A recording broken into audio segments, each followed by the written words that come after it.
This week, we are continuing our foray through Ghibli Part 2 with Howl's Moving Castle and Tales from Earthsea, a Miyazaki double feature. Yeah. And And before we actually get into it, let me introduce my co-hosts, Luke. Hi. And Danny. Hello. And today we have a guest co-host coming on because we needed a little bit of positivity probably for Howl's Moving Castle. I like Howl's Moving Castle. I'll just get that out of the way right now. But Richie. Hello. He's been on before. Yeah, he's been on before. Yeah. Howl's Moving Castle, not my favorite Ghibli movie, and I know it's not Danny and Luke, so we did lead a little bit of positivity, at least for this one, especially because Howl's Moving Castle is highly regarded by Ghibli fans. But before we actually get into the movie, let me ask you guys, what is your opinions on it? Let's start with Richie. Starting out positive? Starting out positive. I should go first, yeah. Okay, let's start with we'll let the positive go last. Yeah, that's what I was saying. So Howl's Moving Castle is my second time watching it, and I love Miyazaki, but I can admit, it's kind of weird to me that I don't like this movie more, because it is kind of the most Miyazaki movie of his movies. There's weird creatures coming up everywhere, at every scene, basically. It has no plot, which I feel like I should like that more, because I like movies that are hangout movies. But I think I've been thinking about it, why I don't like it as much as some of his other ones. I think it really boils down to, I think the world he creates this movie, I'm just not as comfortable. I can never situate myself in quite like what he makes in Spirited Away or Keys Delivery Service or Totoro or Mononoke. I can't get situated as much as those movies. And then it just kind of gets a bit boring for me for spots, and it just feels and then end up feeling too long, basically. Yeah. Throughout all of that. There's a lot in this movie. That's one reason why I say he's done this movie. Like I told you guys before the podcast, one reason why I don't like... I'll just go now. One reason why I don't like this movie as much as his other ones is because he's already kind of done the same movie in his last two with... Especially Princess Mononoke and then with Spirited Away.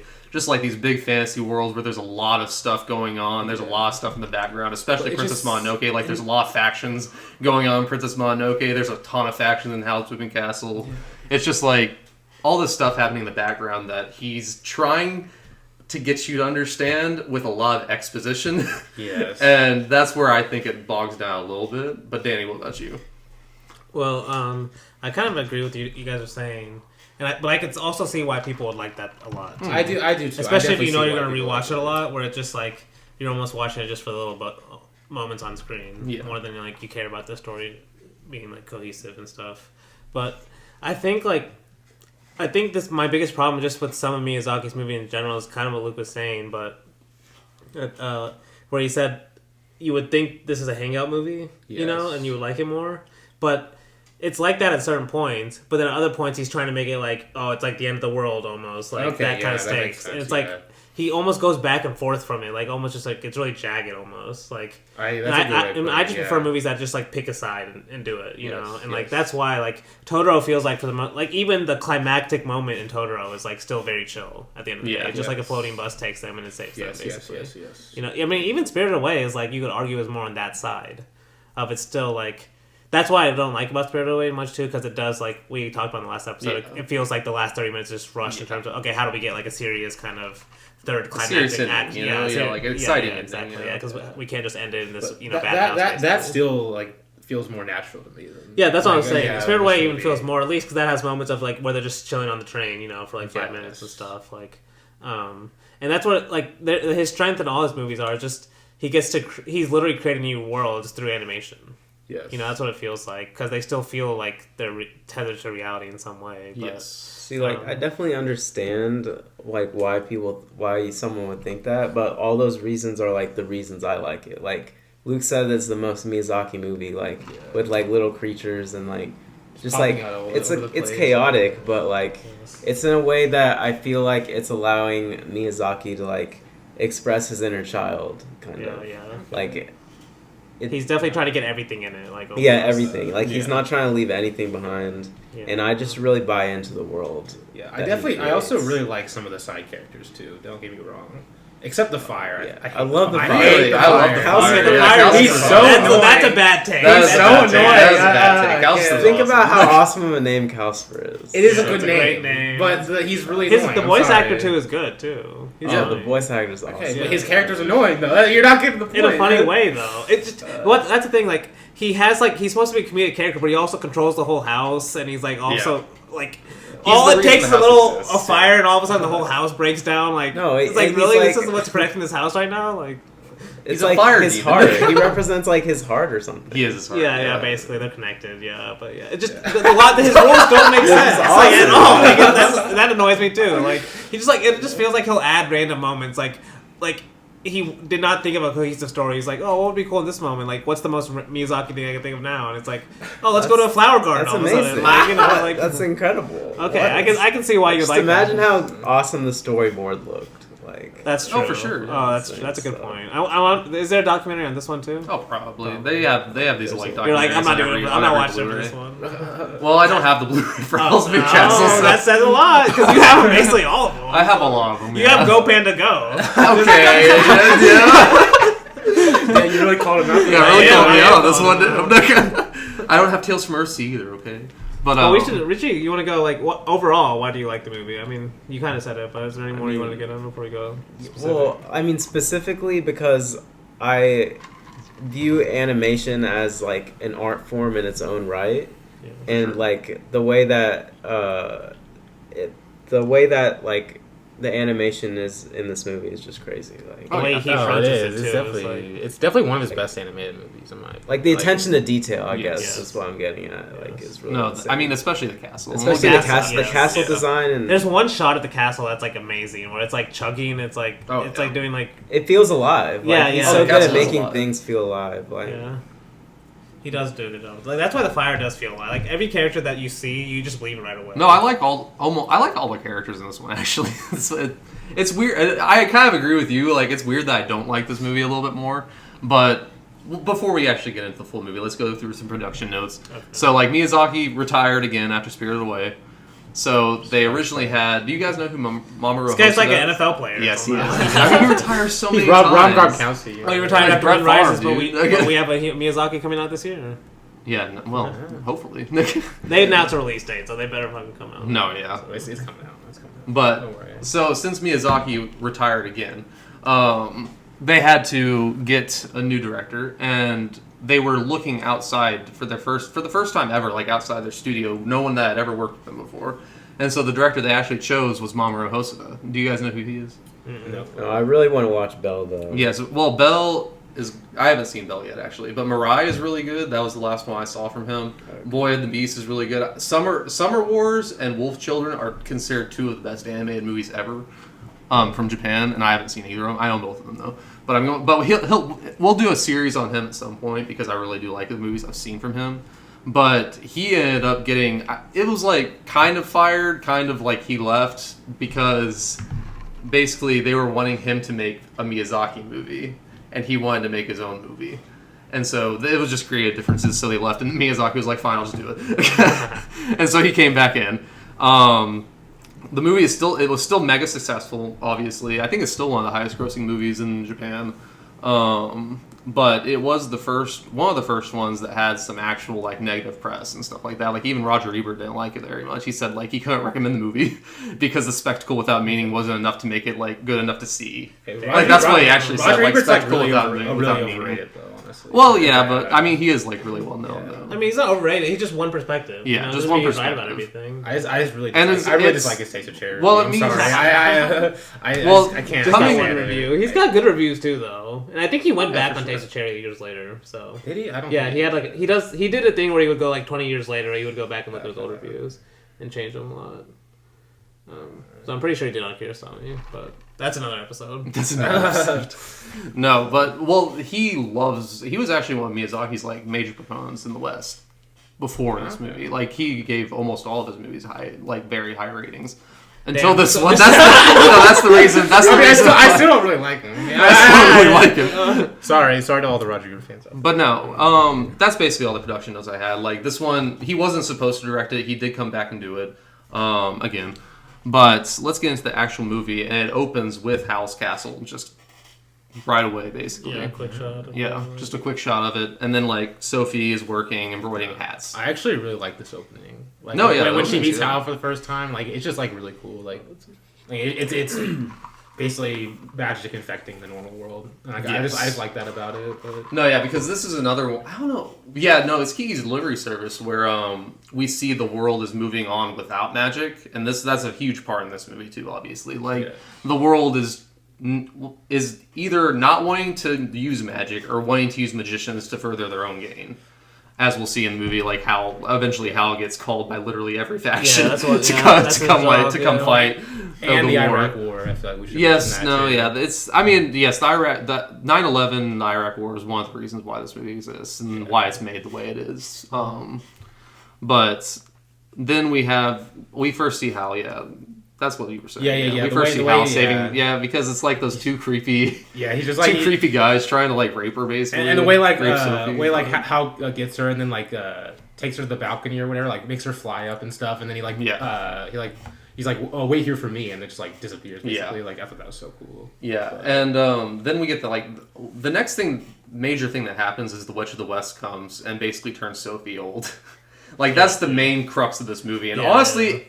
I love the twist that Miyazaki puts on this, where he usually has a young girl and a young guy, but this time he just twists it and says, "I know I'm going to give you an old woman this time." Yeah, and she's going to be the one that's going to fall in love with this young guy, and we're going to even though she's technically still young. She is technically still young, but she's an old woman the entire movie, played by an older voice actor. That's why I do like that. So. And although he does like switch between like even sometimes she is young in some parts somehow. When she's sleeping. To be honest, though. Not to undercut what you said about loving the scene with Hal, but I feel like you could just start the movie with her being met by the witch. Her going to Hal for the first time. I just like that introduction too much. I can't agree with you. I was like, but I'm like, why? Why does he have to introduce him already? It's just cool. Well, it's mostly because that's my thing, it's mostly because it's a way for him to show that the world doesn't trust magicians still, because they literally say how if Hal like sees a beautiful woman, he'll take her soul basically in the very beginning. Like if you go up to the castle, you don't return basically. Like he's some evil wizard. That steals souls because he gave his soul away. And he's like being chased by something too. Remember they're being chased by like these like sludge monster things. Yes. Well, those are. I think they're part of the Witch of the West. Yeah, they're part of her minions. So that's. Yeah, no, that happens in this part too. But no, I just wanted to say how I actually did really like that she's basically an old woman now, and she decides to like leave home on her own. It's really this whole next portion is just basically a way for him to use full person jokes. Like they're really funny. But it's just really funny watching a 10-year-old and a 90-year-old body. I guess. Yes. Like that's literally what this is. What that is about. But she runs into Turniphead for the first time after that. Turniphead ends up being a huge part of this movie, obviously. The bouncing stick. Okay, he's one of my favorite side characters. The Scarecrow. Basically like a Wizard of Oz, Yeah, literally. Yeah. No, yeah, for sure. She basically says, because she's struggling up this mountain, she's trying to find Hal so that she can, or she's trying to find, I think she's trying to go the waste, basically, so that she can, like, find a magician to cure her curse. But she basically asked Turniphead, like, can you find me somewhere to stay? And then he runs off, and then she's like, oh, get rid of him finally. And he brings Hal's castle to her, though. That's how they end up actually getting to the castle. Like, Turniphead basically brings the castle to her. And just the way he's, like, bouncing the whole, like, jumping up and down the whole time is just funny. No, it really is. And this is honestly the first time that we see the castle up close is really impressive, because it just comes into screen, and then you just see, like, all these random-ass parts on it, like it's on chicken legs for some reason. Like it's just a big ass chicken house basically. It's very detailed though. No, it's very detailed. Yeah. So like, I mean, it looks like a castle, like with a bunch of different compartments in it, and the only way that you can get in is like this door at his ass, literally. Like, because she starts running after it and all that, and she basically says like, "Do you want me on here or not?" And then finally the door lets her in. And Calcifer, we finally meet Calcifer for the first time, and Merkel, I'm pretty sure. That's the next. Is that the boy? Actually. Yeah, that's the boy. Okay. Yeah, that's the next scene, actually. But no, we meet Calcifer for the first time. He says that he can break the spell on her if she can break the spell on him, basically. That's keeping him locked to the house. After that, we do meet Merkel. This is the first time that we actually see the spinning wheel that actually controls the house. This is honestly one of the coolest parts of the movie. Like, that they just have this castle that can literally be anywhere, basically. Yeah. Like, they just have these portals to anywhere. Like, we see, I know it's like red, green, something like blue maybe, and then the black door. And she wants to know what's in the black door. And then Merkel's like, oh, no one knows that. That's only where Howl can go, basically. This is where I first was like, Danny's not gonna like this movie, basically. Yeah. Like it's too animated. That's what I'm saying. No, it's like inventing rules without like just randomly almost. It feels like. That's awesome. That's awesome. Is Merkel the little kid with the beard? Yeah, he's the little kid with the beard. Okay, I got you. Yeah, because Merkel has to. We see how the door works because he has to answer the door 3 separate times. Yeah. All getting like war. It's war summons for 2 of them. That scene was way too long. Well, see, that's what I was talking about. It's like the exposition dump part of the movie. Yeah, like, trying to explain these the backstory and like the background of the world in a way that is to me a little boring. But Richie, give it. I don't know. Yeah. Richie, do you like it? Defense of what? Just like how he's introducing like with this boy and stuff. Like basically the rules of the house almost. Yeah. Yeah. I don't know. I can't defend that as someone that doesn't appreciate good storytelling. That doesn't appreciate good storytelling. She just bangs. That's a good defense. Okay. Basically, you just have to like it. You just have to like it. Yeah. No, but this all leads to like one of the best scenes in the movie. Like this is the parts of the movie that I like the most, just the chill out scenes. Yes. Where they're literally like cooking breakfast. They're just gonna have like this dry breakfast because Merkel can't control the fire can't control Calcifer without Howl there because he won't listen to anyone. Yes. And then he actually listens to Sophie because she threatens to like dump water on him. But I just want to say the food in this scene looks fucking amazing. This is the first time we see Howl actually come in as well. Yeah. For the first time in his actual. He's like a bird or something. Like. No, not yet. This is just when he walks in for the first time. But this is whenever he first sees Sophie as an old woman, and I'm pretty sure he knows this is Sophie still. Like I'm pretty sure he knows. Does he know that? I'm pretty sure he does at this point. Like I don't know, because like he definitely knows that she's Sophie because I think this night or one of the nights upcoming he sees her sleeping and she's like a young girl again. Oh really? Okay. Yeah, but. No, I wanted to say, the breakfast scene is great. Hal finishing breakfast is awesome, honestly. Like, I don't know, it's just a great scene.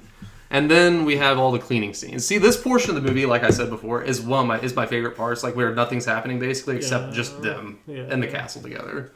Because the cleaning scenes are honestly hilarious. She's just literally cleaning up after a bachelor. I just find them more satisfying than anything. Oh, for sure, dude. For sure. Nice clean floor. Yeah, she cleaned the hell out of that house. Oh yeah, she definitely did. She does. Yeah. She basically hires herself. Yeah, she's like walks on it. Your castle needed a cleaner, so yeah. No, she definitely hires herself. I do kind of like how like she's not that worried about being an old woman. She's not freaking out about it as much. No, she definitely commits to it. Well, she definitely is like strong-willed. Like she knows. Exactly. Well, that's true about a lot of Miyazaki's. Yeah, for sure. Where they're not always like freaking out about their situation. No, always, definitely not. Like she is very much like Kiki, just in an old woman's body, basically. Yeah. So. Yeah, basically. Or even, I mean, she's like the girl in Spirited Away. Like they all have to deal with these weird situations, but they all take them on head on, basically. Yeah, exactly. Yeah. I mean, I think she has a line in this movie like, "There's nothing I can do about being old," so like, might as well make the best of it almost. But we do figure out in the cleaning scenes that if Calcifer dies, Hal dies too, because she is cleaning out the ashes and all that. And literally kind of torturing Calcifer, like not giving him like any wood or anything. She just puts him over that bucket with that little piece of wood. And then Hal comes in and helps him out, obviously, and says, I'd appreciate it if you stop tormenting my friend. By the way, I watched the English dub of this one this time. Christian Bale. He plays Hal. He's pretty good, honestly. I was surprised. Is he American accent or English accent? American accent. American accent, okay. That would have been interesting if he uses English accent. That'd be better, honestly. I think that would have been interesting, with the castle honestly. and everything. He sounds pretty good though as Hal, I'm not gonna lie. But yeah, after this scene we see like Hal's flying out into that war zone. He goes through the black door, and this is the first time we see him in his bird form. Which is that's interesting. See, it's I don't really like it though. I don't really like it. Richie recoiled at me saying he did. The battle scenes are kind of good. I mean, Yeah. No, the battle. Well, I just think some things shouldn't be dissected. Like I don't know. It's just it's more for the too much. experience. It's too much. He's just like too many forms. but see, this is where I actually like the internet, like the castle being like kind of like the internet, because every time Hal goes to the black door, he's like going back in the internet basically and can't come back out of it. Okay. I don't know. I haven't seen that theory. Really? No. I thought that you told me about that, Richie. Maybe not. no. I can't remember. I heard that somewhere. Maybe I read that somewhere, but whatever. We come back. The Warcast, like Calcifer and Sophie are having Calcifer and Howl maybe are having a conversation on war.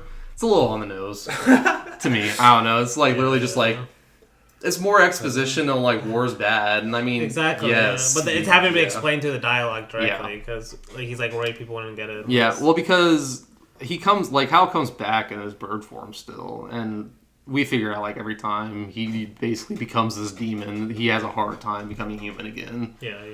That's what I kind of But find the internet. I think the Once fire you says go in, something it's hard like to come that back too. up. He says like keep flying, and one day you won't be able to come back human or something like that. Yeah. The fire says that to him when he's And we find and like a lot of the wizards sold their souls in this movie, and they literally won't be able to turn back from their demon forms basically because they basically sold their souls. Is this when he takes a bath? I mean, that's the same thing Yeah, as Spirited that's Away where it too, takes a with the dragon guy.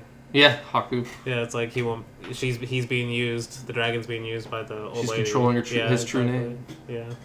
Tales from That's Mercy. coming in for Tales from That's Yeah. a good strong anti-war theme. Oh, definitely a strong. Yes. That's why I said like, the war. It's to me, it's just a little bit on the nose, but I don't know. Well, it just doesn't like. It wouldn't even need that explanation where they're explaining it really. Yeah. Because, dude, honestly, like I remember when he first shows the bombing of the town, it actually looks kind of like brutal. Like when he shows the town getting bombed and stuff. Because Princess Mononoke has stuff like that too, where it's very anti-war by showing how brutal, basically, just like killing civilians and like. Well, that one's definitely more like brutal in the sense of like what we do to nature and like how nature can respond. Yeah, and stuff like that. Yeah. I mean, and a guy gets his arms torn off in the first like 15 minutes. I feel like. Yeah. With a bow and arrow. With the bow and arrow. Yeah. No, that was awesome. His head goes off too. Amazing. Okay. No. Forgot about that. Forgot about that. But yeah, no, he takes a bath. Sophie draws a bath for him, and this is whenever I'm pretty sure he comes out of the bath and sees Sophie like basically a young girl, but whatever. The attack on the city is the next morning whenever they're at the market. This one actually is pretty harrowing. I'm not gonna lie. It's a good scene because they're just going out to the market in the morning.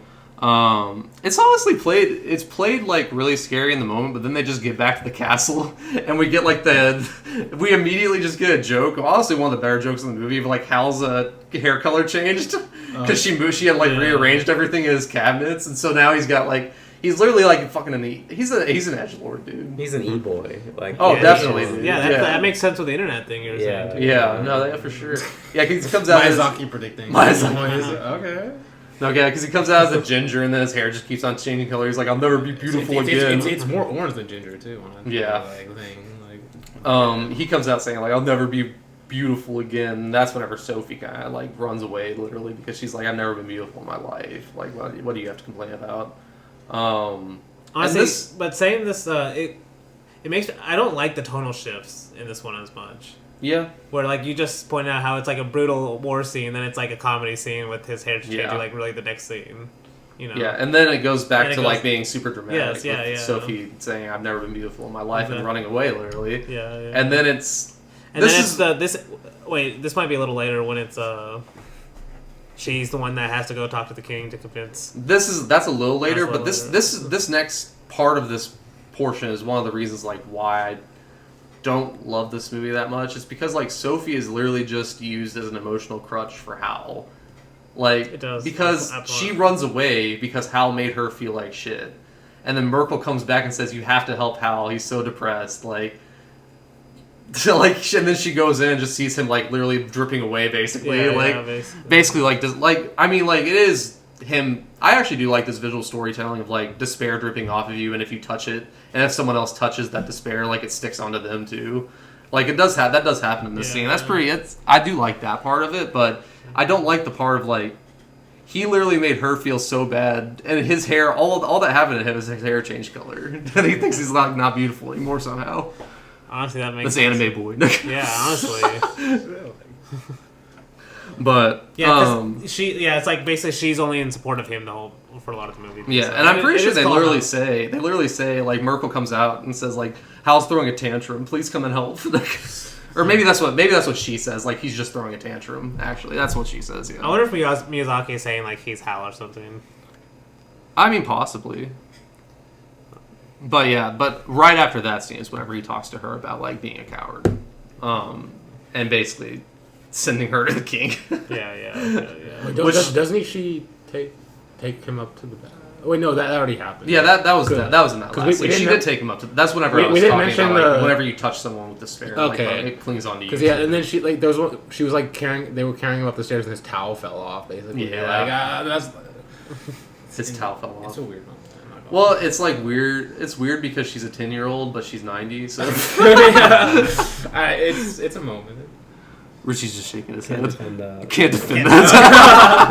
Okay.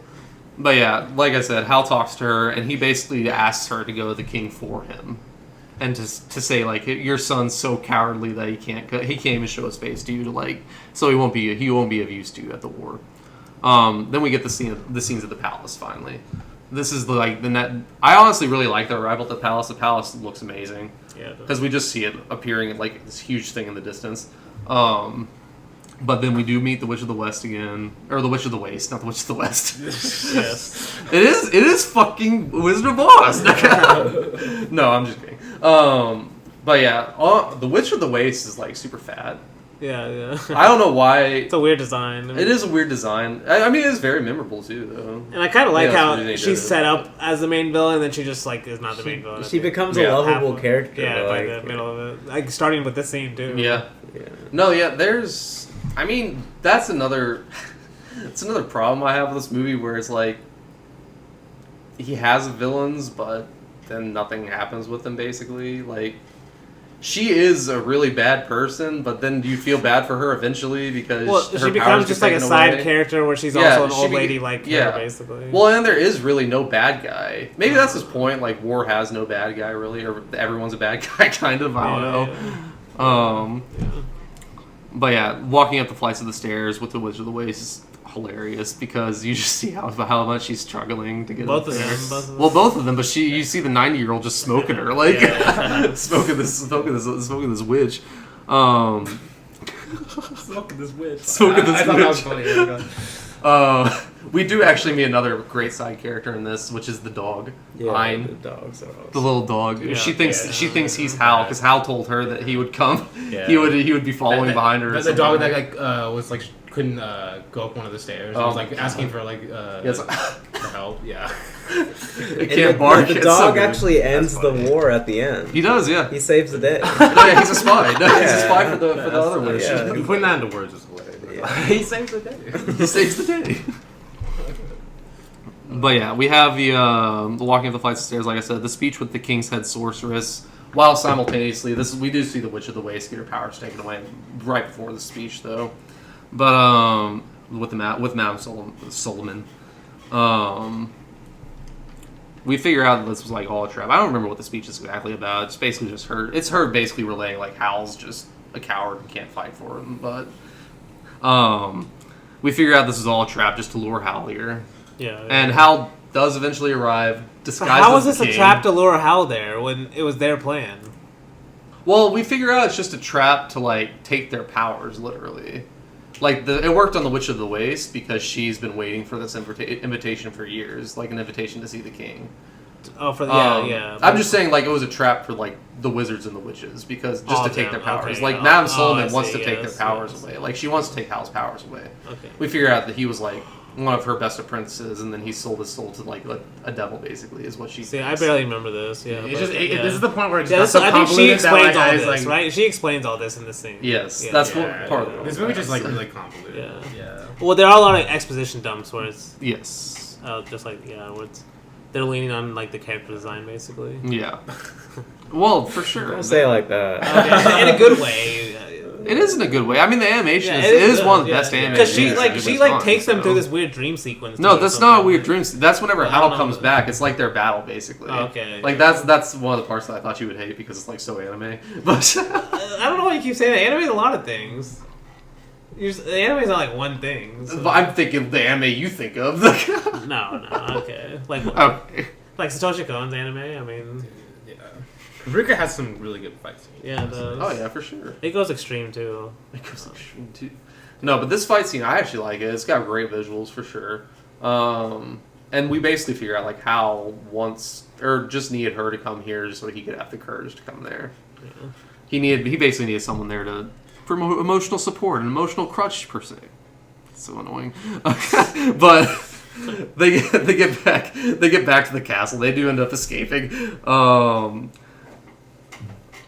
Wait, did I skip ahead? No, yeah, they return to the castle. Howl returns in his bird form and shit like that. Sophie goes looking for him. She's young again. This is all a dream. It's that dream sequence, you know? Yeah. The dream sequence where we're going to get back from the castle, yeah. Because it actually is a really cool scene seeing Howl like in his big demon form and his like nest back there. Do you remember this dream sequence too, Richie? I can't separate the dream sequence from the reality. I can't separate dreams from reality. Especially this one. Well, it's not always meant to be, you know. The whole movie is like a Miyazaki dream anyway. A Miyazaki dream. Yeah, exactly. I mean, all his movies so far. Yeah, that's true. Next major thing that happens is the teleporting of the castle because they are starting to narrow it down. They do know kind of where Howl's living now, because they do actually have legitimately a place there. Like they have basically a plane of existence in each one of these cities that they have to teleport eventually if they do get found out, or else if they're there whenever it's there, whenever like at the very end, whenever they're bombing that one like their house, Hal's staying behind to protect them because they know that if that house gets destroyed, part of the castle will get destroyed too, as long as they don't teleport it. It's one of the reasons why they have to take Hal's for out and destroy the castle. I mean, this is what I'm talking about. Like the ending actually kind of wraps up pretty fast. I don't know, but no, because we do have the flower garden scene finally, where Howl does let her use the black door. This is This is before. I kind of like this scene too because at least it's like you can tell it's like his idea of being like he's trying to be a good person, where like he thinks this is what the right thing is, and just like basically send her off to this like flower garden to like grow flowers for the rest of her life. Like that's his idea of what would be happiness for her. Yeah. When like clearly throughout the whole movie, that's like not what she would like at all. It feels like, but and that's why she basically rejects it like right away. But that's kind of what I like about it. It's like this guy's really like not even thinking about her really that much. Yes. Like kind of what the point you've been making. Yeah, Battleship arrives in this scene also, and he just decides to fuck with it just because, and that kind of leads to the next scene where it's like Sophie's mom finds her somehow. Do you guys remember this scene? Like Sophie's mom just she randomly shows up at their house. She's like a traitor though, or like she. No, yeah, she's a spy. She's a spy for the king, literally. She's just doing this to get to Howl. Yeah. Like that's it's honestly one of the saddest scenes because Sophie never finds out about it either. Like. She never finds out. Which you could say is a bad thing. I think it's a bad thing. I mean, I'd fuck that mom. No, I'm saying that she never finds. Like, I'm saying like why? Like, it would be more interesting if she found out about it. Sure. Yeah. I don't know. Well, because it's kind of to set up a storyline. Like oh shit. Like. Well, it's just a set up. Well, it does make sense until the whole point of like this is war basically. Yeah. You know, even moms are willing to betray their daughters. Like. Yeah. If they, for one side. The fact that she knows that Sophie is weird too, though. 90-year-old, like she kind of has the same kind of facial. No, I think she was aging backwards in a way. Wasn't she, like getting younger. Like her eyes, I feel like are very similar. Because in the garden scene, she definitely turns younger. That's what I thought. No, that's what I'm saying. Like it doesn't make sense. Like maybe there's a reason why he makes her younger in certain scenes. But she like becomes younger in certain scenes, and then it's immediately like back to old. Because like she's like it's asleep, the dream right? ones. I'm pretty sure it's in dreams. But like she's like asleep too. Well, yeah. Well, the dream ones, yes. But I mean, like even in the garden scenes, like she is younger. But maybe it's like she's content, and then whenever she realizes she can't have that life or something like that because she is still old, that's whenever she gets old again. Maybe it is something like that. Yeah. Like she feels young whenever she's happy, but then like whenever she remembers like she can't have this right now because she's fucking 90, and then she turns back into being old. Okay. I don't know because I know there are a few scenes like that where Hal's basically talking to her and like saying stuff like this, and she's like, "This can never happen because I'm old." Like, I have this curse on me. But yeah, the reason like Sophie's mom's a spy. She literally leaves that one thing that the Witch of the Waste finds and gives to Calcifer, and that's what actually ends up weakening him to the point where the ending of the movie is like starting to take place. Calcifer's like too weak to protect them basically because of this, because of the thing he ate. I don't remember exactly what she threw to him. It looked like that little like the black sludge thing from Spirited Away, kind of. Okay. You guys remember that on the black seal? Yeah. Like whenever Haku throws up the black seal and she stomps on that sludge, that literally looks the exact same in this movie. I feel like. About, yes. But yeah, Sophie basically figures out this is all air cut. Like this scene is all air cut with the house being bombed and Hal in his bird form, like literally dying for them. She says like we need to get Calcifer out of here. Like we need to take him out of the hearth, or else Hal will literally die for us because he's staying behind to protect the house. And so Calcifer is so against this idea. He's like, no, please don't take me out. I will die. and Sophie is headstrong, like we've been saying this entire time, so she does it anyway. Yeah. And this is whenever the Witch of the Waste figures out that Calcifer is the heart of like Hal. Because something happens where Sophie, like, they go back into the house after it's already collapsed, because now they can like restore it by putting Calcifer back into the hearth. And to do that, she has to give him something of hers, so that he can be powerful enough to like actually change the house back, or like actually get the house moving again, you know. And so she gives her a lock of her hair. Because at first he's like, give me your eyes. Yes. And she's like, how about my hair? And he's like, okay.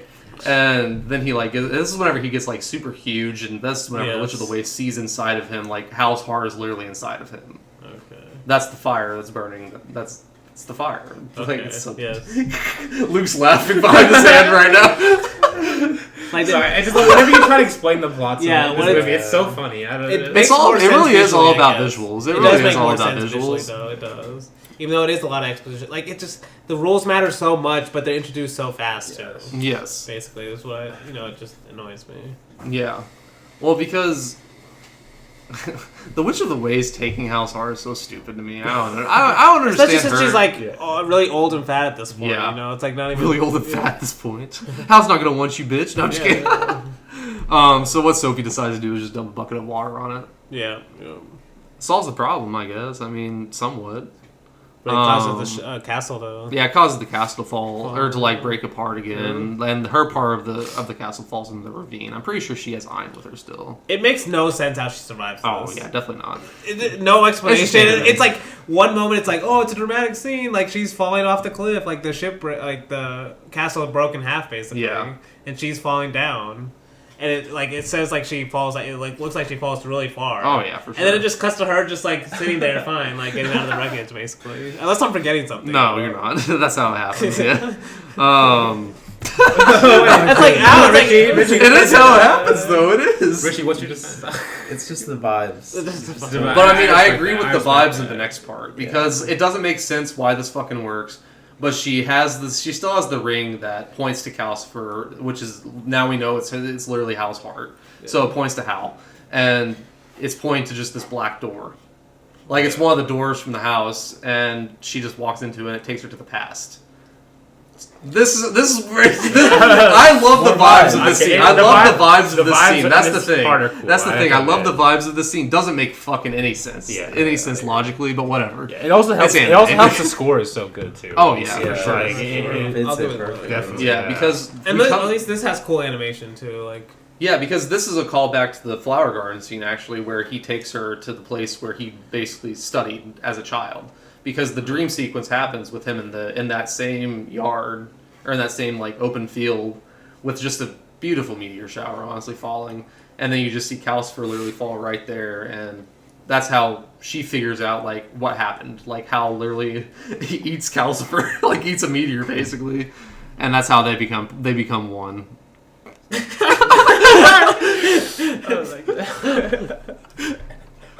Hey, That's kind of how the end of that's like a spoiler for Tale of Earthsea. That's basically the same thing.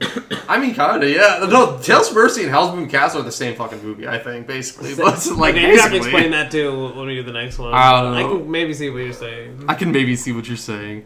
But yeah, she, like, a portal after that happens, a portal opens up, and she literally screams to them, "Find me in the future. I know how to carry you." And then she goes back to the future. She refers to find Howl, or like actually she returns and Howl's just sitting there in his demon bird form, and they fly her, and he flies her to Calcifer, and she figures out, this is like the end of the movie now, like she figures out how to bring them back together, like basically give Howl back his heart by just putting his heart back on his chest. So all I want to say is when Michael Bay does this at the end of Transformers 2 with like the Allspark when they're trying to bring it back. Oh my god! It's literally the exact thing. Like, Allspark, put it in your heart so you get it back. Tomato. Like, oh, it's terrible Tory. Okay, there's two things you're missing here. Michael Bay doesn't have Joe Hisaishi or fucking the beautiful animation. You know, like. He has his own animations too, or CG anyway. But it's not nowhere near as good as Studio Ghibli. Oh, Transformers has gorgeous nowhere animation. near as good. Okay, but compared to Studio Ghibli though, stop it. No. Okay, we're just not even gonna. The action is just repetitive. I can't. It's not animation though. Oh, CG counts, I guess. No, it counts, and it can be done well, but it is done well. That's one thing you can't deny. Transformers animation is amazing. Let Richie cook. We'll let Richie cook.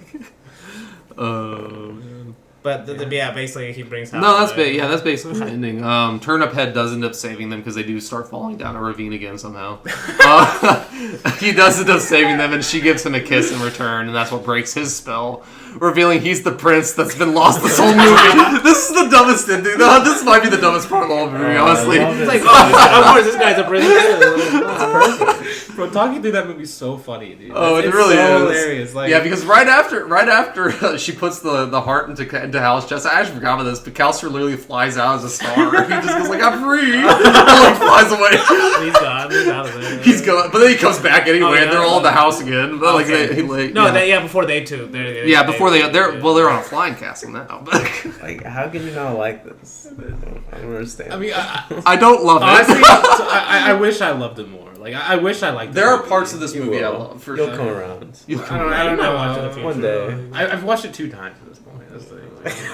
I've seen this is the second time I've seen it. But it will have to be like years, before I see it again. Yeah, that's fair. I need to wait time. I need time between. But yeah, that was Howl's Moving Castle. What a ride. Richie, I'm glad that you were able to join us for this part. I didn't want to make you watch Tales from Earthsea, so you're not going to be joining us for the next one. Lucky you. The Howl's Moving Castle fans appreciate you for your vibes. Yeah. But see, if you liked Howl's Moving Castle, you actually might like Tale from Earthsea. Historical records. What? You might actually like Tale from Earthsea, though. No, oh god. I'm just saying, if you like Howl's Moving Castle. That just means you don't understand the whole point of the movie. Oh, god. Just watch Tale from Earthsea first. You might like it. It's great. It's good Studio Ghibli animation. It's okay. I doubt it. I doubt it. Okay. So I'm pretty sure there's a flower garden scene in Tales from Earthsea too. But yeah, with that, we'll take a break real quick before coming back. So, Goro Miyazaki's directorial debut, some call his masterpiece. No, I'm just kidding. The true Miyazaki masterpiece, yes.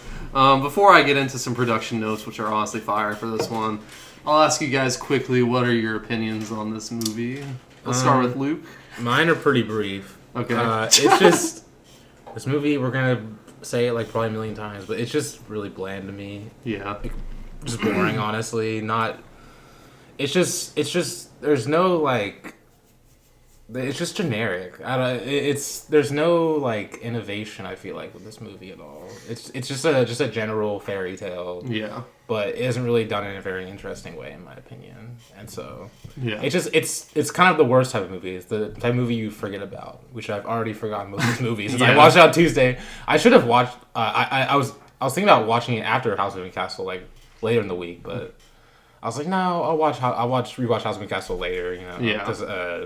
But then I kind of regret that, to be honest.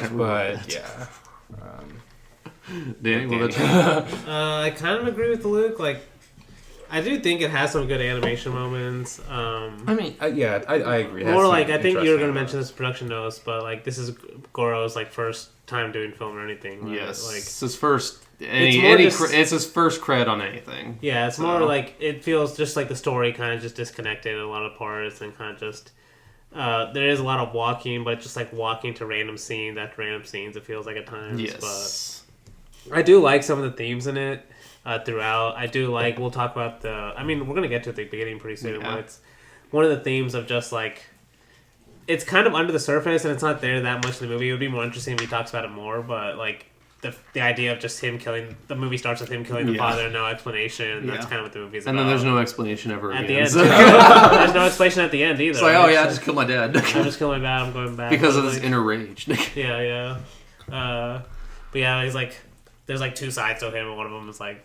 Someone was murdering his dad and stuff. You can tell there's probably some, real life things going on there. The life is leaking onto the script. Yeah, exactly. I'm not a psychoanalyst or anything. But. I mean, we'll definitely get into that with the production notes. Quickly, my opinions, I agree with you guys. I do think this is one of the poorest animation jobs they might have done. I don't think it looks terrible or anything. It just, whenever you go from Howl's Moving Castle directly to Tales from Earthsea, I'm just like, damn.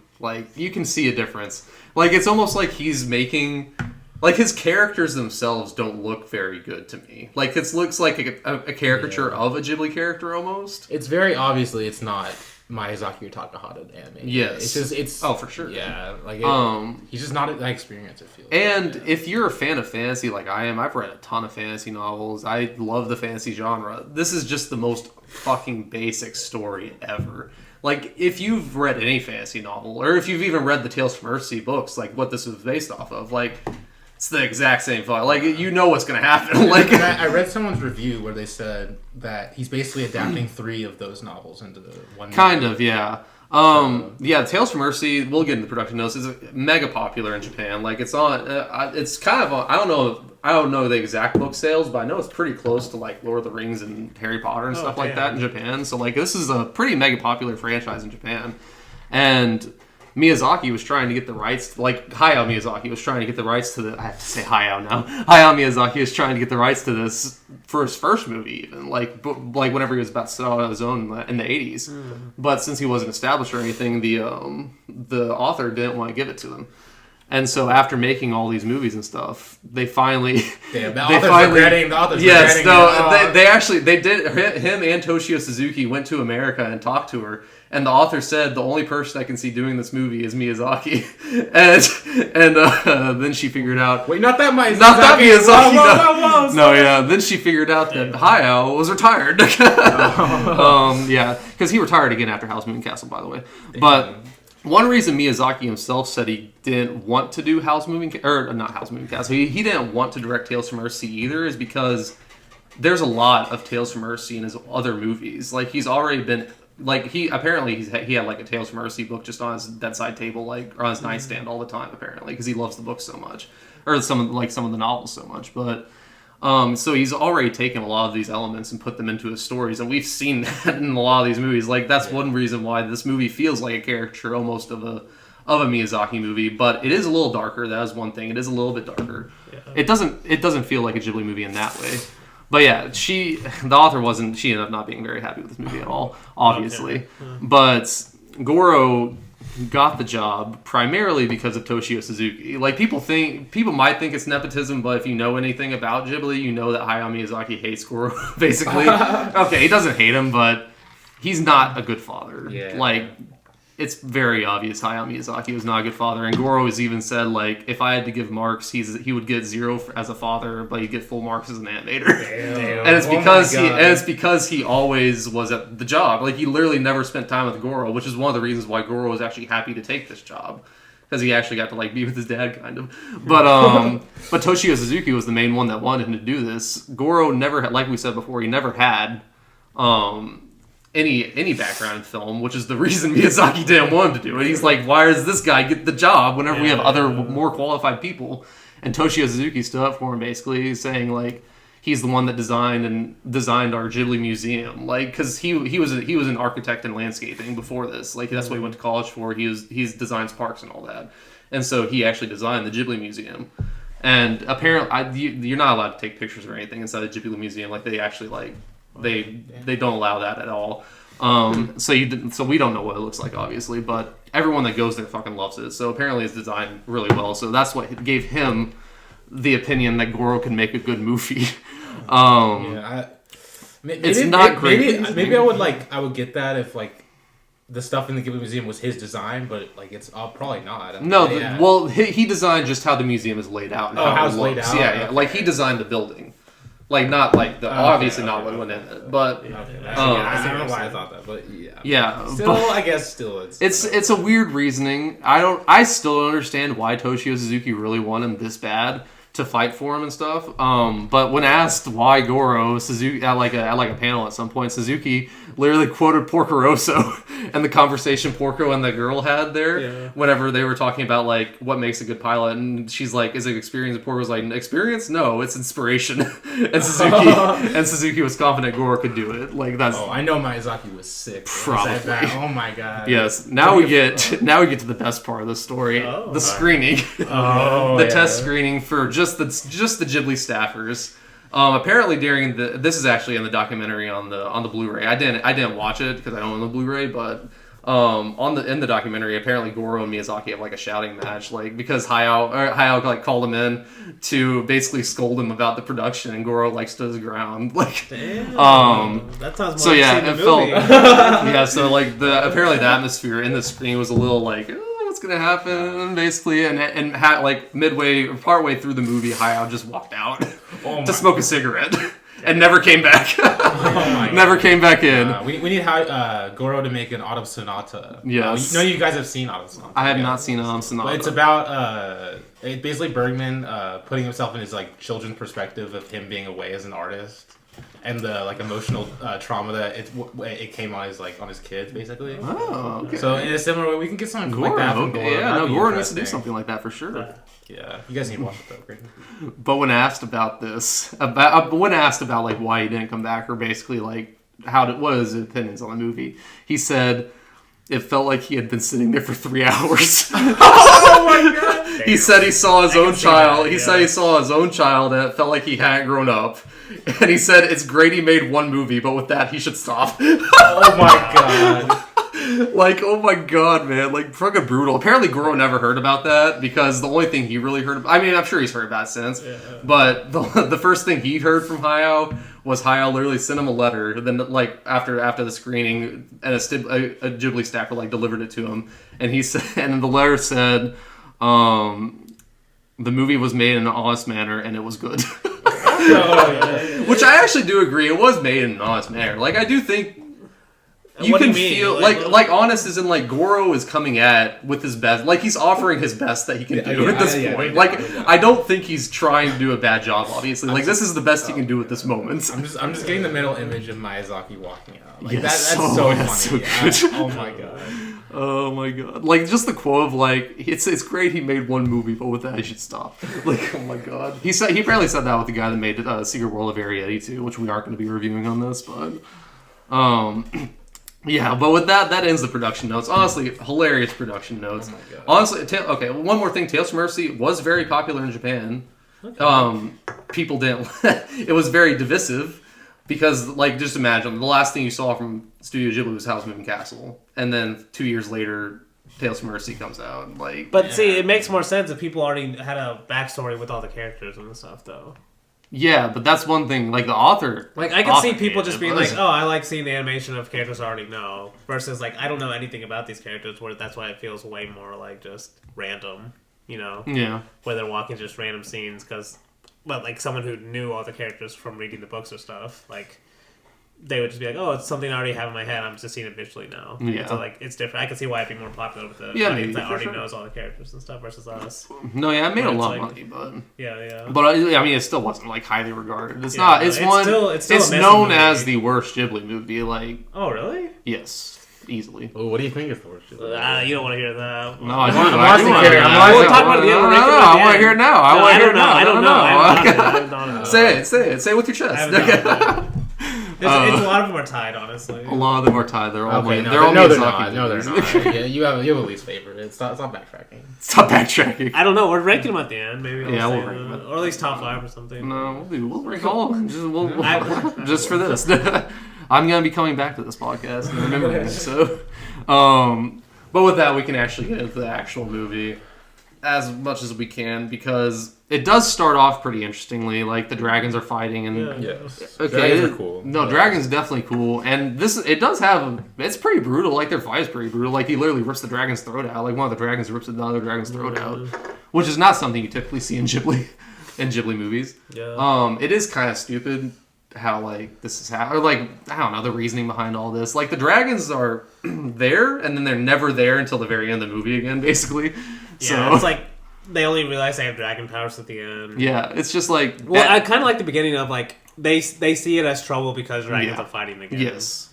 So that's kind of interesting, but like you said, there's no more dragons until the very end. So. Yeah, and we'll get to that, but yeah, we figure out like the whole thing in this kingdom or like the whole thing with this world is like there's a balance, which obviously. I mean, it's that. This is a Miyazaki staple. I mean, it's a Miyazaki staple. It's just a staple of life. Though. I mean, there is a balance. There is a balance to like the world for sure. Yeah. But this is the but I mean, fantasy like the whole, type like of balance. the humans are the ones progressing yeah. and losing the balance. Kind of yes, thing, they're the ones trying to like obtain immortal life. You like throw off the balance of life. Yeah. Because you need life. You need the fear of death to live, to truly live. Yes. Which I mean, you kind of. No, but then we get one of the most interesting and weirdest scenes in the movie where he just kills his dad, and then nothing really ever comes of it. Like, well, it comes of it in terms of it's like his inner struggle throughout the movie. Yeah. Where it's like he's actually two guys. He's like two different people inside of him. Yes. Yeah. I mean, I did kind of like the act of him just like running into him. Yeah, it's cool. It's cool the animation in that scene. Yeah. But but just like all of a sudden he's like kills his dad. He just kills his dad. Yep. And like we said, like never at least in the plot is that. But it is. This is where I was saying like this is where you could get the Goro Hayao connection. Is because the scene before this, or I think it's like the son is like the chambermaids. The chambermaids are like the son is he's been really weird lately and stuff like really sad, and dad's like I just don't care like. The dad is actually just like standing there, and then the mom walks in and says like no, he doesn't have time for this. He's the king. Like yeah. No, so the dad doesn't say anything. Well, the dad after that says like, "Oh, whatever." He just doesn't care. He just doesn't really care at all. So and then we see him kill him. He gets killed. Maybe that's why Miyazaki didn't like it though. Like it might have been some of that too. Like he had to have noticed that. Oh, for sure. Him. For sure. He definitely noticed. That was the good part he was talking about. Exactly. Okay. Yeah, I don't really want to walk through this entire movie, but I mean, this opening is kind of cool because Sparrowhawk, like it is our introduction to the Archmage Sparrowhawk. Yeah. He just arrives at the beach and that sunken ship, or like the ship's just on top of the sand. Very Pirates of the Caribbean, honestly. Yeah. But we see Aaron with like fleeing, or he's like being chased by wolves. See, this is what I'm talking about with like the animation style just worse to me. Like this scene specifically is like the action scenes are so bad. Or at least at this the very beginning part. Like the wolves look terrible. Aaron just looks weird. Like I don't know. Yeah, it's like very basic. Yes, very basic. That's a good word for it. Is there like not a lot of dialogue too? There's not a ton of dialogue. Like that's another thing is like a lot of these scenes, and we'll get to it. Like I have a huge parts in this notes. Like after he gets saved by like Sparrowhawk, they literally just set up a campfire, talk for a little bit, and then just start walking for like 5 minutes, and nothing happens. Like they're just walking across landscapes that are to me bland, but I don't know. I guess that's kind of an interesting contrast because a lot of Ghibli movies they're not bland and this one is. I mean like for real though. Like it's like most Ghibli movies. Most Ghibli movies are like green and blue. This one's like brown and blue. It's more of it is it's not bland. It's like not unique though. No, yeah, definitely. Like when you go to Ghibli, you're like, oh, almost expecting a new world kind of thing, or like a new animation style, or like just something really unique. But this one just. It feels like, a mid-tier Pixar movie or something. Like, yeah, sure, okay. I can. Well, less than mid-tier probably. Pixar's a bit top heavy in my opinion. Yeah. And you can definitely see at least in these walking parts, like the connection to something like Lord of the Rings, where there is a lot of walking in Lord of the Rings, but at least the going locations, to different places and stuff. Yes, at least the locations are cool though. This one I feel like, although okay, the next thing that actually does happen is like the arrival at Hortown, and whenever you first see Hortown, it is pretty cool. Like it's a good shot. That's one of the better shots in the movie for sure. One of the better key animations. Oh, yeah. And this is like one of the big things about the movie, like. No one's really good. Like everyone's basically losing the balance of life and power, or basically losing its balance. Well, it's a slaving city. Yeah, slaving city. Yeah. They literally traffic children a lot. Like I mean, Arn gets offered drugs immediately whenever he gets to the city. Like that was kind of that was a cool scene. I like that. Except where it doesn't make any sense because it's like Arn's like about to take it. Well, that's. But then, and then they like show a wider shot, and there's like 3 people like having like a fucking addiction attack, like in the same alleyway. Yeah, in the same alleyway. Like, how do you not see them right before? Yeah, dude. Like Sparrowhawk has to point out. Yeah. No, yeah, Hazia is what it's called. I'm pretty sure. But he's like about to take it. Well, yeah, it kind of hits to his character. It does, yeah. He's about to take it because the guy tells him it's a drug that takes away sorrow and fear, and you'll never be troubled with the pain of this world again. And that's kind of like what his I guess his which is literally one of his half of his quest has been is like trying to overcome death, basically. Yeah, or because he wants immortality. It's just the fear of life. That's what we figure out which is fair. A lot of people are. Life is the fear of death, basically. Yes, literally. Yeah, and I mean, I do like that theme because a lot of people are afraid to live for sure. Yes, like we only have one life. That's one of the better scenes in this movie towards the end. Whenever Teru's like, "You're not scared of death. You're scared of living the one life you have." Yes. That's a good line. I mean, a lot of people are scared of living the one life they have. Like they don't do what they actually want to do with life, or what they could do, or what they could do. Yeah. But that was jumping way ahead. Oh, who cares though?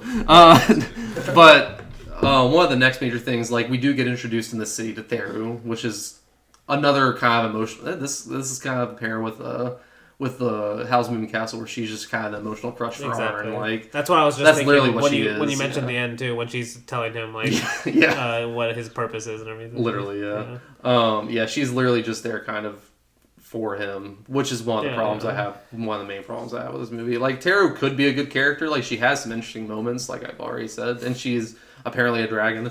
But yeah, exactly. Spoilers for the end. Yeah, because Sparrowhack, he like. I like it, Sparrowhack. Sparrowhawk. He says something like that, or like he like notices right away that she's special or something. Yeah, he does. Yeah, I can't remember. Like some like the slavers that Arn rescues her from thinks she's a witch or something, which. That's another part of this movie that is darker. Like the slavers are literally about to rape her, like before Arn steps in and saves her. And we see in this scene, Arn's other self comes out. You know, like whenever he saves her. Another big part of the movie is like duality of yourself, basically. Yeah. Like if you let the darkness consume you, there's still that light somewhere. Yeah. You just have to find it, or it just has to find you. You know. Yeah, it's kind of dumb. But that's why this whole it is a little interesting. At least there's this weight of him killing his dad at the beginning of the movie. Yeah, always there. And he's always and there are some interesting scenes of him like running away from a shadow. Like here, he feels like a wind coming up behind him, and like he turns around all scared looking and stuff like that. Those are some of the better animated moments to me. Also, like for his face, because a lot of times he just looks like this bland ass anime character. But in those scenes, he actually has like a real feature. That's true. I don't know, but yeah, we figured out that he can't even draw his blade because it's a magic blade. Sparrowhawk told us that a while ago. But yeah, like the slavers come back for R, and this is what furthers the plot. This is in Hortown is where actually some plot happens because like we actually at this point we don't really know what the slavers are there. We just think they're slavers. Yeah. But yeah, they take R, and then we get Sparrowhawk. Big scene of like coming in and rescuing him out of the fog. He's like literally Jesus, basically. Yeah.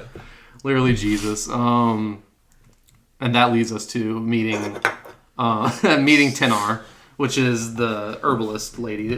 Sparrowhawk's love interest. Yeah, okay, his old flame. His old flame for sure. And Tara lives there too because of course she does.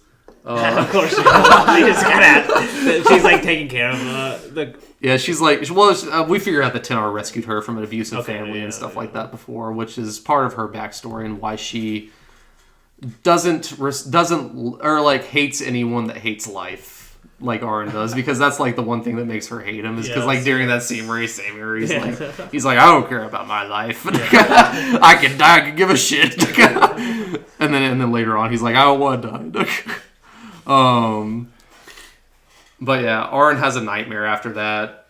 That's one of the next big scenes, and that's what makes him like actually leave the next morning. Because Sparrowhawk also leaves the next morning. He goes off to do whatever bullshit Archmage stuff he's doing. Do I sound less than enthused to talk about this? It's like I don't even know what's coming next at this point because I've already forgotten. That you're just like kind of reminding me as we go along. Yeah, like, that's basically what this is. Like, and one of the next big scenes, we do figure out the slavers are working for Lord Cobb. This is the big bad in this movie. Like, we actually do have bad guys in this movie, which is straying away from the last two movies we've had for Studio Ghibli of being Howl's Moving... Well, last three, actually. Howl's Moving Castle, My Neighbors, the Yamadas, and Spirited Away, definitely. My Neighbor, the Yamadas, I mean. Spirited Away has the old lady bird. Yubaba? Yeah, Yubaba's a villain. Come on. She's a villain. A villain? I mean, she's not even that bad. Like, she is bad, though. That's the thing. Like, stealing people's names. She lets her go. Yeah, she lets her go at the end. She cares what other people think about. Yeah. Real villains don't. She's like a straight up villain. This like witch. No, yeah, this is just the classic fantasy. Okay, I can get behind Yubaba's just like a ruthless businesswoman, you know, basically. But like Miyazaki, yes. But yeah, we figure out that those slavers are working for her. She's got a fine design. I mean, she looks basic, but the slavers are literally sent out to find Sparrowhawk because she figures out that he's here. And Sparrowhawk, it's this weird thing where she's looking for Sparrowhawk and Sparrowhawk's looking for her. I don't know. They just can't seem to find each other apparently. Yeah. But yeah, they end up finding Tinar. Like the girls that Tinar sold the medicine to literally help their family, and they're talking behind their backs and everything. You know what I'm talking about? Like those ladies that come to buy medicine. They're talking about how she's a witch, and how Tara's a witch, and how now they have another witch with Aaron. Like that scene, I remember thinking like this whole it's like a 5-minute scene of them like finding out that she's hiding them, and then right after is when the soldiers come. Just so it's like that scene is there just so they can give away where they are. Yes. And I was like, he spent way too much time just for that. Way too much time. We didn't mention this movie's 2 hours long. Yeah, it is. Dude, I forgot about that the first time. I forgot about that until I saw it on the description. I was like, oh my god. I was like, holy shit, this is gonna be an episode. You definitely feel it. You know? Where am I? No, we're at the part where the soldiers do come and like. Yeah, the soldiers come. They threaten them. They break down the gate. They say, "We'll be back. We'll be back. Yeah. We'll be back for Sparrowhawk." Why would they just not take? Just take her now. Like that's the whole thing. Yeah. They literally go back to Cobb. She tells them to go back to get them. Yes. It's like, what? You could have just done the whole thing there. Yeah, like, exactly. I guess it just shows their incompetence. You know, I don't know. This is the part where he walked out, probably. That's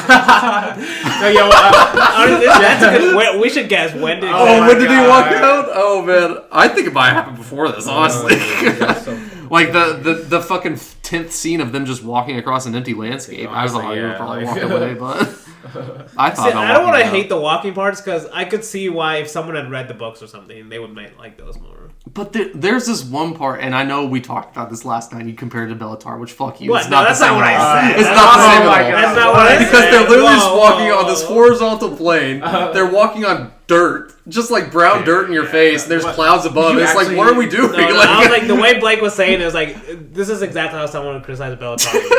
Okay. Bellatar films walking so much more interesting. Exactly. Oh my god. Like this is just like literally walking from one side of the screen to the other. It's like nothing's happening. It's 5 minutes of it. Oh god.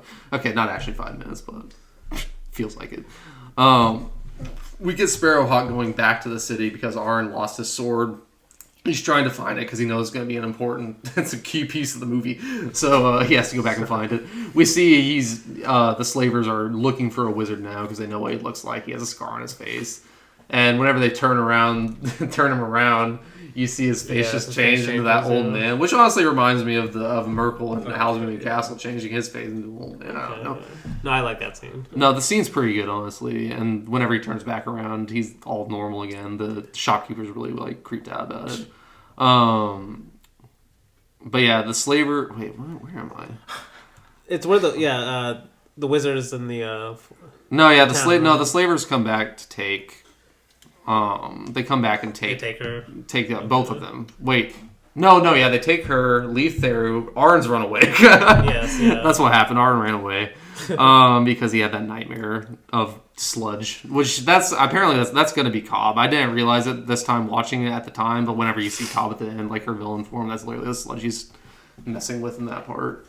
We did. I think we missed the scene of them having their like emotional. That's true. We did. Yeah, Teru's singing singing on the hilltop, which honestly, this part of the movie, which is a nice song. Like the music in this, and we should talk about the music in House of the Castle too. We forgot about that. Joe Hisaishi, great score. We mentioned Joe Hisaishi in House of the Castle a few times. Okay, good. But the score in this movie is just good too. Yes, the score in this movie is strong point, honestly. And the songs he sings really good. I mean, it's all about being lonely and shit. Who scored this movie? I would have to check. I can check real quick. Because this is the part where he basically says, he tells her, I killed my father and ran away. Yeah. And he's like, I don't understand why. He was a great man. Yeah.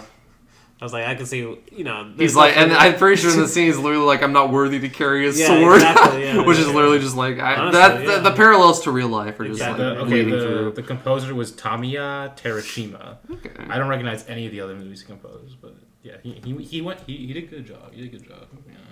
Yeah. This movie. Yeah, and then this is the scene after is when he decides to run away.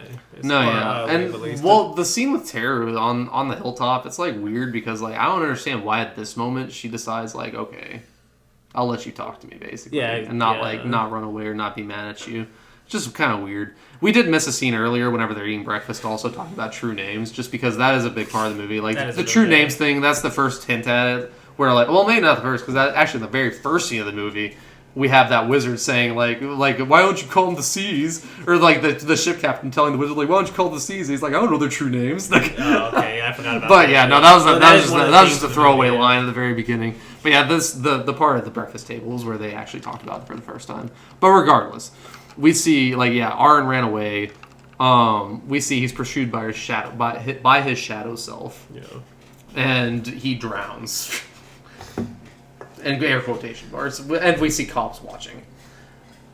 Yes. I don't know how or why, like, why, if she could see all this, why doesn't she just go get him? I don't know. But that's true. I don't know. She's apparently, well, I guess she doesn't go get him because her castle can cancel out Sparrowhawk's magic somehow. But,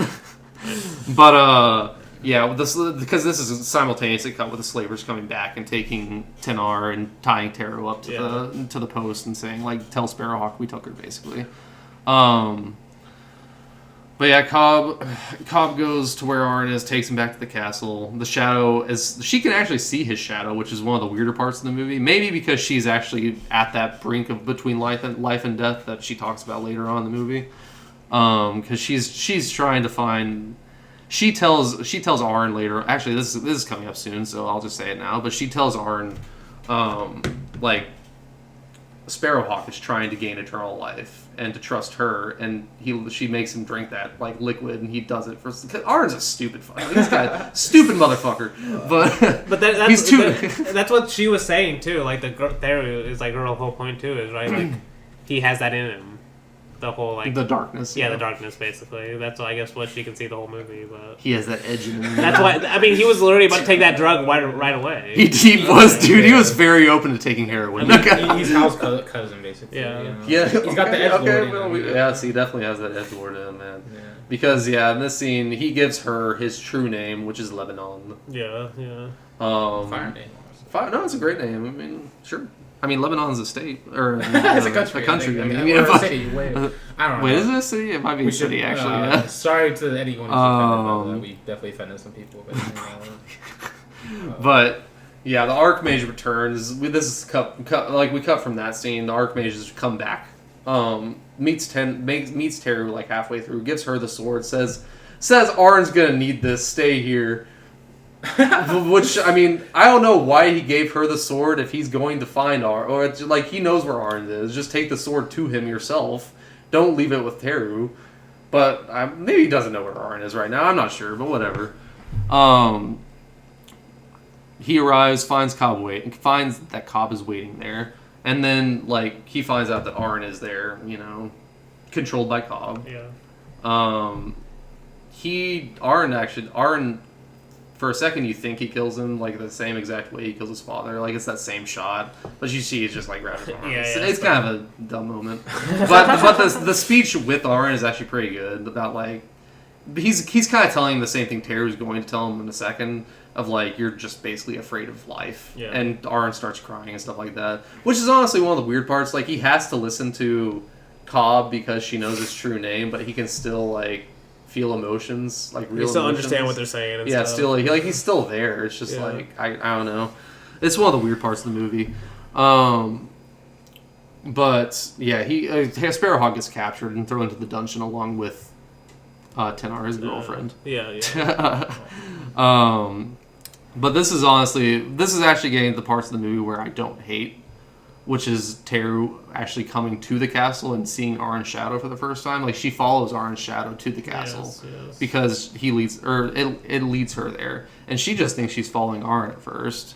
And then the shadow. That's whenever the shadow's like telling her like, no, he's succumbed by darkness, but in darkness there's always a little bit of light, and I'm still here. I just need to like be back, like connect back with him, and she's gonna be the key to that because of course she is. Well, because she knows the name. Yeah, he gives her his true name. Yeah, Lebanon. Right.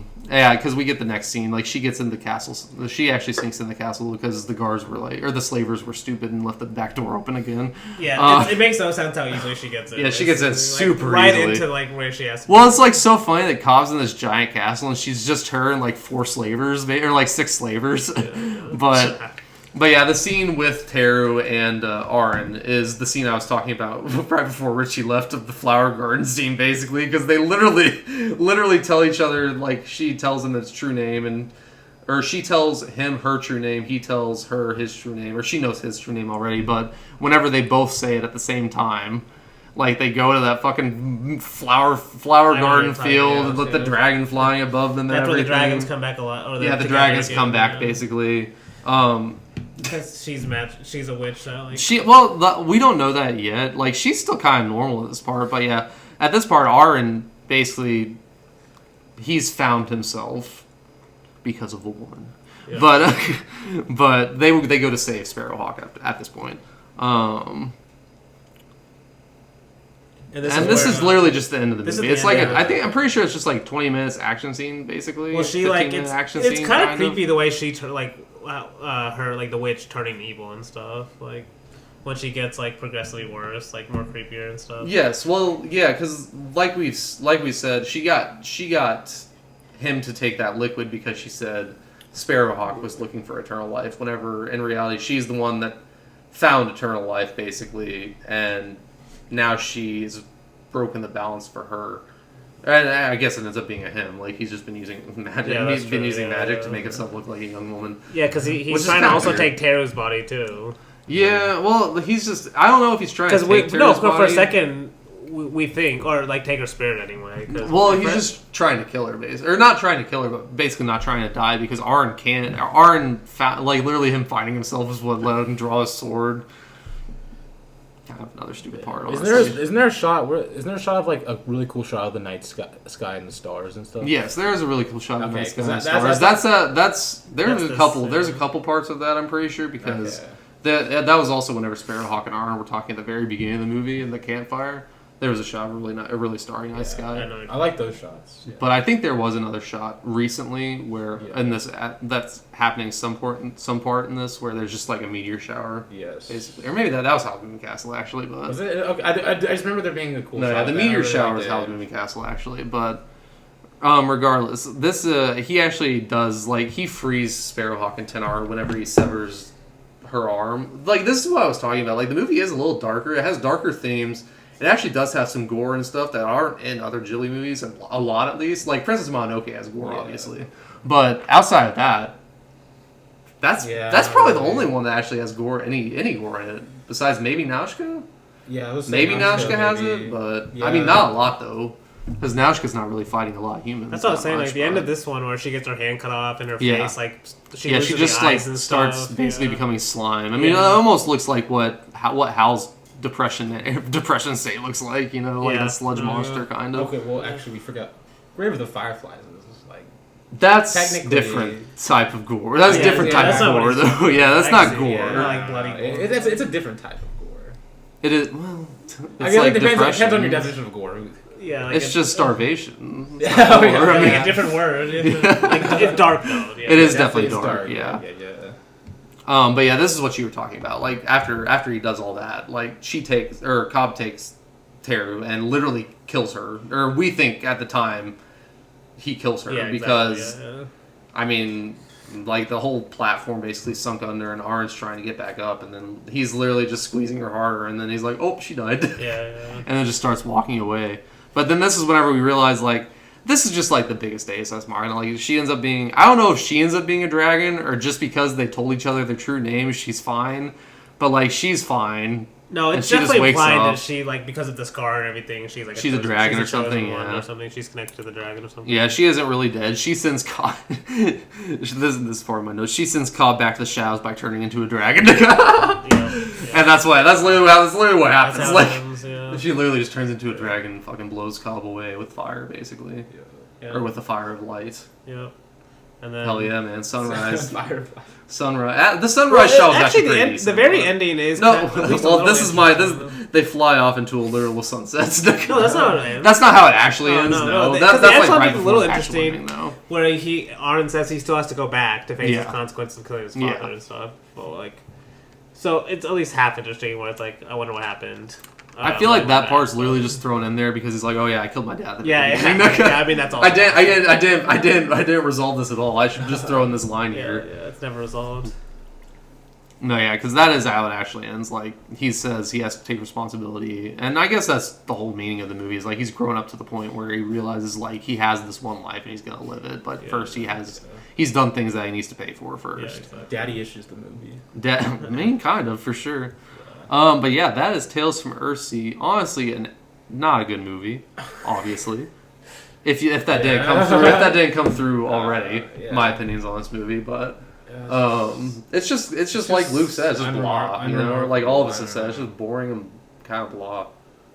Which is not something you say about Ghibli movies very often. Yeah, so it's just like this is not what I come to Ghibli for. Exactly. That's the thing. It's not what people come to Ghibli for. Like,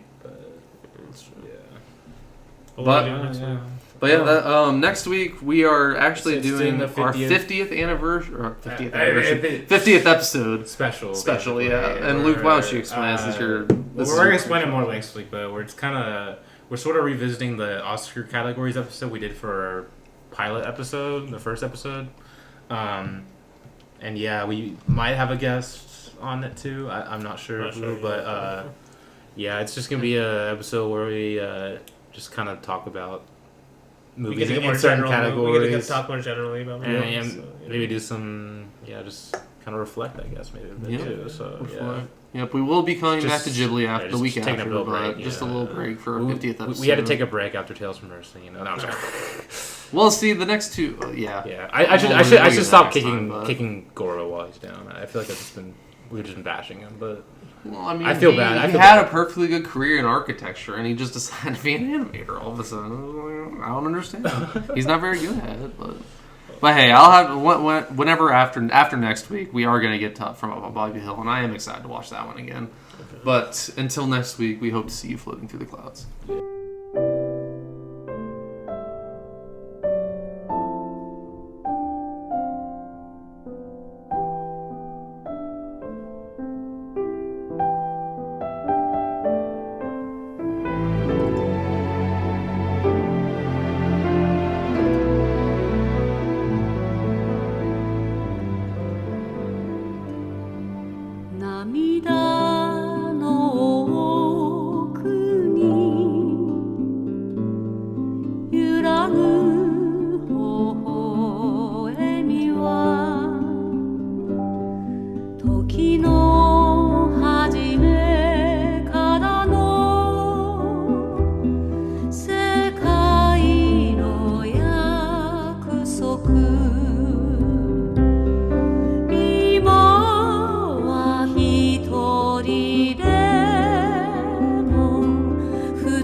うん。